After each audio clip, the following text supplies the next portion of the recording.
чиний ажилтны юм бол ерөөсөө өөх алавгүй. За улсын хурлын гишүүн хорон зон орхон зайлж байж болцчгүй ийм байдалтай харагдаж байна. Та бүхнийг одоо харж байгаачлан. За аль улс руу явах гэж вэ? Дугуй наатаа унтраа бол. За бас арх дотор Дугуй зайлж. заашаа бити гуц. За аль улс руу явж байгааг хэлж болох уу та? За чамд ямар ч хамаагүй. За хэд хоногийн аялал юм уу? Би төрийн айлчлалаар явж байна. Би төрийн том хурлд явж та байна. аялагч гэсэн дугуй. За та аялагч гэсэн мандат барьчаад айлчлал гарах шүү би стандарт. Улсын мөнгөөр тоглоод явах болооч та. Би чиний ажилтны юм уу? За би бас энэ Вьетнамын Данан руу явж байгаа гишүүнээ уучлаарай. Дугуй хамтраа явах юм байна. За очиод тодруулах бол та өгөх үү?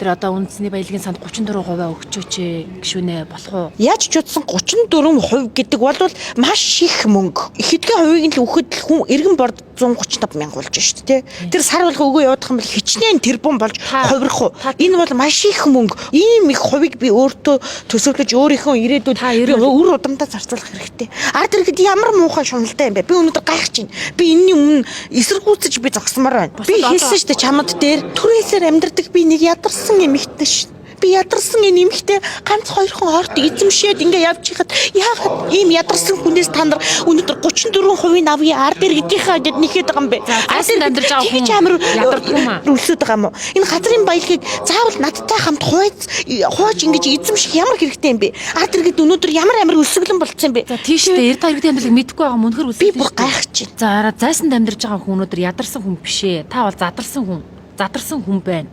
Иргэдийн хувьд 34% маш их мөнгө чичрэхгүйгээр авахгүйгээр яах юм? Надтай хамт тэгвэл тэр 34%-ийг эзэмших гэдэг юм бол та нар тэр уурхай ордууд дээр очиод балга бензин хийгээд өгч гэлдөө. Тэсэлгээ хийдэг юм а гэхэд ядаж нэг муу динамик аваачаад шидэд өгөлтөө. Таслогоо хийгээд өгөлтөө. Тэр газрын хэвлэгдэх баялагийг ухахад ямар их зардал гардгийг өөрсдөө ирээл мэгээр мэдрэлтэй.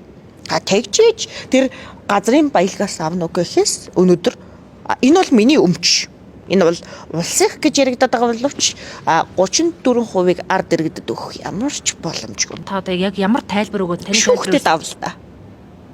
Шүүхтэд авал та надаас. Чагтгийн бол надтай ард иргэд босоод тэмцээд бид нар энэ ордны мөнгө авъя 34% авъя гэд шүүхтэд авал чадахгүй байхгүй.